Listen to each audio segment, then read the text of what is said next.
كده خلاص حبايبي، حمرناها على الناحيتين. هشيلها بقى كده ونشوف هنعمل ايه تاني.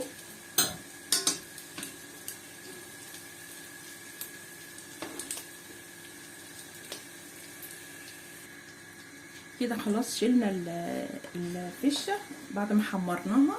هحط بقى مطرحها البصل اللي احنا قطعناه ده. عايزه البصل دوت يدبل بس معايا، مش عايزه احمره.